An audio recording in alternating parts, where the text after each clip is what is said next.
So Joshua conquered the entire region, the hill country, the entire of the Negev, the whole area around the town of Goshen, the western foothills, the Jordan Valley, the mountains of Israel, and the Galilean foothills. The Israelite territory now extended all the way from Mount Halak, which leads up to the Seir in the south, as far north as Balgad, at the foot of the Mount Hermon in the valley of Lebanon.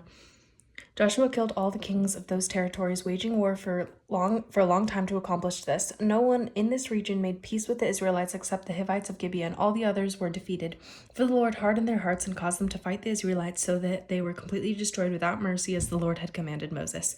During this period, Joshua destroyed all the descendants of Anak who lived in the hill country of Hebron, Debir, Anab, and the entire hill country of Judah and Israel. He killed them all and completely destroyed their towns. None of the descendants of Anak were left in the land of Israel, though some were remained in Gaza, Gath, and Ashdod.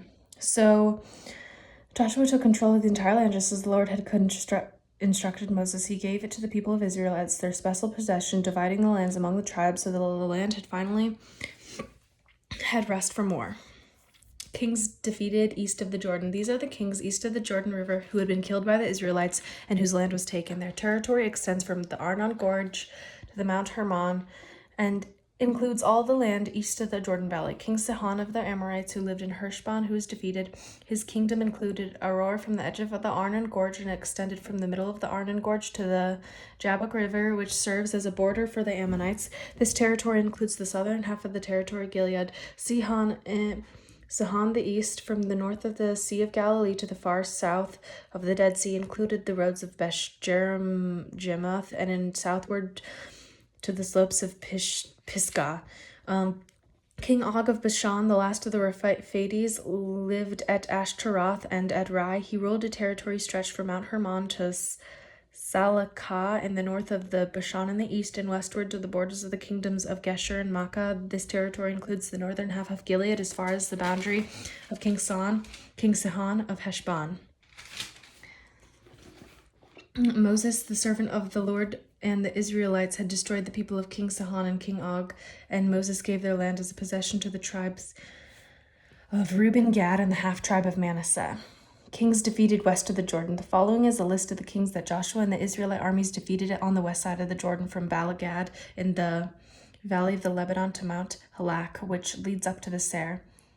Joshua gave this land to the tribes of Israel as their possession, including the hill country, the western foothills, the Jordan Valley, the mountain slopes, and the Judean wilderness, and the Negev. The people who lived in this region were the Hittites, the Amorites, the Canaanites, the Perizzites, the Hivites, and the Jebusites.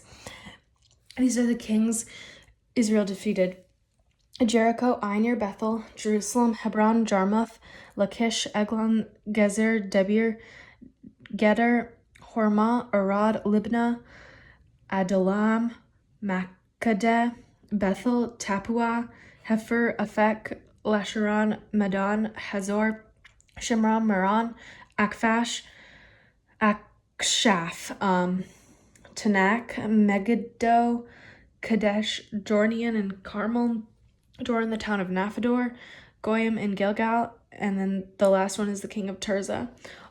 In all, 31 kings were defeated, the land yet to be conquered. When Joshua was an old man, the Lord said to him, "You are growing old, and much land remains to be conquered. This is the territory remains, all the regions of the Philistines and the Gershites, and the larger territory of the Canaanites extending from the stream of Sihor on the border of Egypt northward to the boundary of Ekron. It includes the territory of the 5 Philistine rulers of Ashdod, Ashkelon, Gath, and Ekron. The land of the Hivites in the south also remains yet to be conquered. In the north, the following areas has not been conquered: all the land of the Canaanites, including Mearah, stretching northward to Aphek on the border of the Amorites, the land of Jebusites, and from Lebanon mountain areas from the east of the Balga, Gad, below Mount Hermon to Lebo-Hamath, and all the hill country from Lebanon to Misrephoth Maim, including all the land from the Sidonians. I myself would drive these people out of the land ahead of Israelites, so be sure to give the land to Israel as a special possession, just as I have commanded you. Include all this territory as Israel's possession when you have divided this land among the 9 tribes and the half-tribe of Manasseh. The land divided east of the Jordan. Half of the tribe of Manasseh and the tribes of Reuben and Gad had already received their grants of land on the east side of the Jordan from Moses, the servant of the Lord, who had previously assigned this land to them. The territory extended from Aroer, the edge of the Arnon Gorge, to the plain beyond Madaba as far as Dibon. It also includes all the towns of the king Sihon of the Amorites who had reigned in Heshbon and extended as far as the borders of Ammon. It includes Gilead, the territory of the mountains of Geshur and Makkah, all of Mount Hermon and the Bashan as far as Salakah, and all of the territory of King Og of Bashan, who was reigned in Ashtaroth and Edrei. King Og was the last of the Rephaites, for Moses had attacked them and driven them out, but Israel failed to drive out the people of Geshur and Makkah, so they continue to live among the Israelites to this day. An allotment for the tribe of Levi. Moses did not assign any allotment of the land to the tribe of Levi. Instead, as the Lord had promised them, the allotment came from the offerings burnt at the altar to the Lord, the God of Israel. The land given to the tribe of Reuben. Moses had assigned the following areas to the clans of the tribe of Reuben. Their territories extended from Aroer to the edge of the Arnon Gorge, to the plain beyond Medeba. It included Heshbon and the other towns of the plain, Dibon, Bamoth, Baal, Beth Baal Meon, Jahaz, Kedmoth, Mephath, Kiriathaim, Sibmah, Zerah, I cannot pronounce these, Bethpor, the slopes of the Pisgah, and Beth Jehamoth.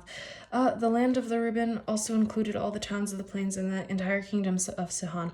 Sihon was the Amorite king who had reigned in Heshbon and was killed by Moses along with all the leaders of the Midian. Evi, Rechem, Zur, Hur, and Reba, princes, lived in the region who were allied with his Sihon.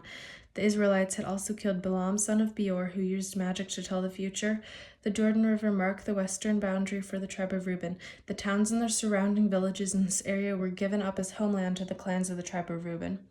The land given to the tribe of Gad.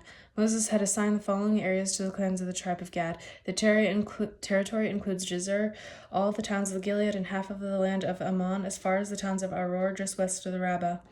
It extended from Heshbon to Ramath, Mizpah, and Betinom, and from Manahaim to the territory of Lo-Debar in the valley of Beth Haram, Beth Nimrah, Succoth, Zephon, and the rest of the kingdom of Sihon of Heshbon. The western boundary ran along the Jordan River, extended as far as the north tip of the Sea of Galilee, and turned eastward. The towns and their surrounding villages in this area were given as homeland to the clans of the tribe of Gad.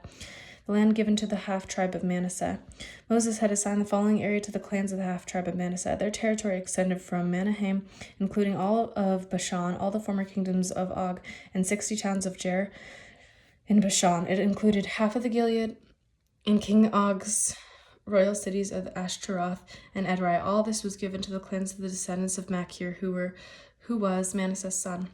These are the allotment Moses had made while he was on the plains of Moab across the Jordan River east of Jericho. But Moses gave no allotment of the land to the tribe of Levi, for the Lord, the God of Israel, had promised that he would himself be their allotment.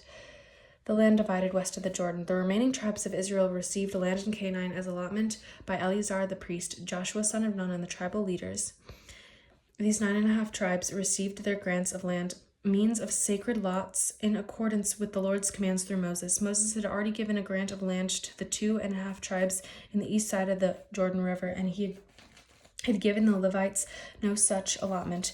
The descendants of Joseph had become 2 separate tribes, Manasseh and Ephraim, and the Levites were given no land at all, only towns to live in with the surrounding pasture lands for their livestock and all their possessions. So the land was distributed in strict accordance with the Lord's commands to Moses.